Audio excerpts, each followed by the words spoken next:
Shalom.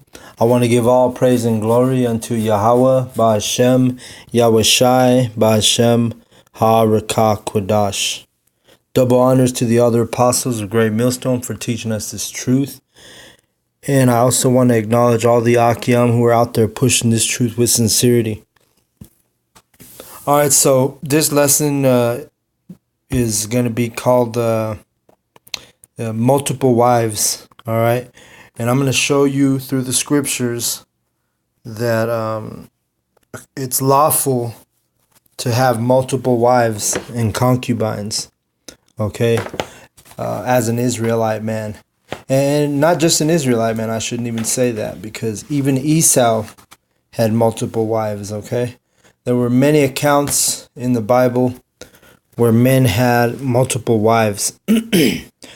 But you get to the New Testament and it was not like that. And the reason is because by the time, what you have to understand is by the time the New Testament came about, the Israelites, our people, were not practicing, their laws and their statutes.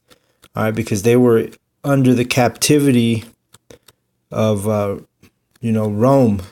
Most of the New Testament is taking place in Greece and Rome, okay? So our people, you don't hear about the apostles or the disciples having multiple wives like the men of Israel did in the Old Testament, So it's always been lawful. It's just that when the so-called white man took over in the book of Maccabees, starting out with Alexander the Great, that's when this whole one-woman doctrine came about, okay? It was brought through, basically through Esau. So I'm going to start off in Genesis 1:28, and it says, "And God blessed them, and God said unto them, Be fruitful and multiply, and replenish the earth, and subdue it, and have dominion over the fish of the sea, and over the fowl of the air, and over every living thing that moveth upon the earth." So obviously the part on this verse I'm going to focus on is where it says, "Be fruitful and multiply." And how do you do that? Yeah, you got to have some women to be fruitful and to multiply, and there's no law saying you can only have one wife, all right? And if you think there is, then let me see it. Pull it out of the Bible and prove it. All right. Don't bring up Timothy neither, because I'm going to give you the understanding on that as we go along. All right. So the next thing I want to do is I want to move to Genesis chapter 4 and verse 19. And this is dealing with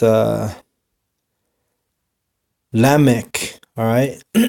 And Lamech was basically a great grandson of Cain, as in Cain and Abel.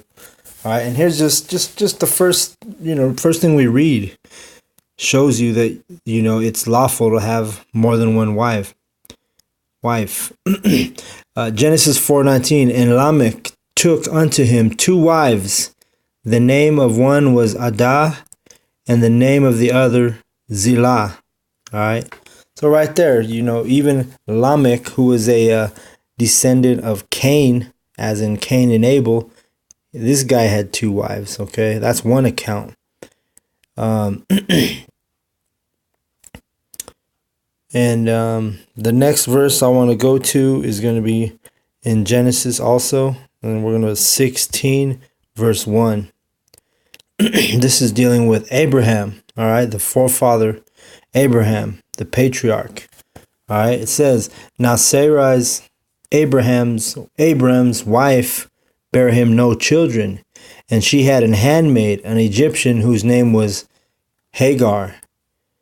And Sarai said unto Abraham, Behold, now the Lord hath restrained me from bearing. I pray thee, go in unto my maid, meaning go have sex with my maid. It may be that I may obtain children by her. And Abraham hearkened to the voice of Sarah. And Sarah, Abraham's wife, took Hagar, her maid, the Egyptian, And Abram had dwelt 10 years in the land of Canaan, and gave her to her husband Abram to be his wife. Okay, so another example, Abraham was, he obviously, Sarah was his wife, and also Sarah, as a duty of because Sarah was she knew the law. They were under the laws of Yahweh. Unlike today, our women and our men don't know the laws. Okay, so Sarah knew that it was lawful to take another woman to her husband. She was having a hard time having children. She said, "Here, take my handmaid." All right, and that's actually a beautiful thing for a woman to do that. That's honorable. It's not a sin, and it's not adultery. Adultery is if Abraham went and took another man's wife. All right, then that would be adultery. Or if he put away Sarah, and Sarah was innocent. All right, and we're going to go into that here in a second too. But really quick, I just want to prove, the word woman, what the definition of it is. All right, if you go to, this is the Collins Dictionary, I guess, but there also, if you go up to the Webster's Dictionary, you'll find these definitions. It says this is the definition of woman. All right, so we're going to scroll down, and I'm going to skip the first two, but I'm going to go to the third. The definition of woman is a female servant. All right, so literally the word woman means servant. Okay, and that's how that proves how our women are so out of out of order, because most women in the society of America, Babylon, they don't want to be a servant. They want it the other way around. They want to be served. Okay, but according to the dictionary and also to the scriptures, the word woman means servant. When a man, there's a scripture that says Adam, Eve was created for Adam, not the other way around. Okay, Adam was not created for Eve. No, Eve was created to serve Adam. Okay, and be his servant.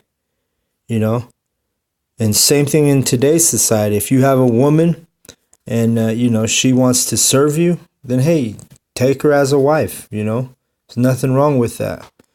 And if she brings her friend or her, someone who's single, not married, to another man and says, "Hey, go in unto my woman, my friend," or whatever it is, it's not a transgression of the law to be with another woman.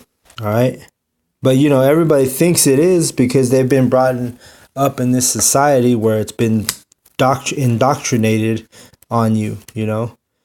You look like a bad guy if you have multiple women in this society. Because our women, they ain't going to accept that either. Showing you the word feminine literally means lacking faith. Female, feminine. Let's go into that really quick, because I pulled that up. And it's really kind of hard to read this one. I don't know if I'll be able to pull it up. But in the Latin, and it's really tiny right here, but if you can see in the middle of the screen where the letters are highlighted, it says right there, femina is derived from fe and minus, meaning lacking faith. So the word faith would be, fe, F-E, and then minus, meaning minus faith. So even the word feminine or female, it's the etymology of that word means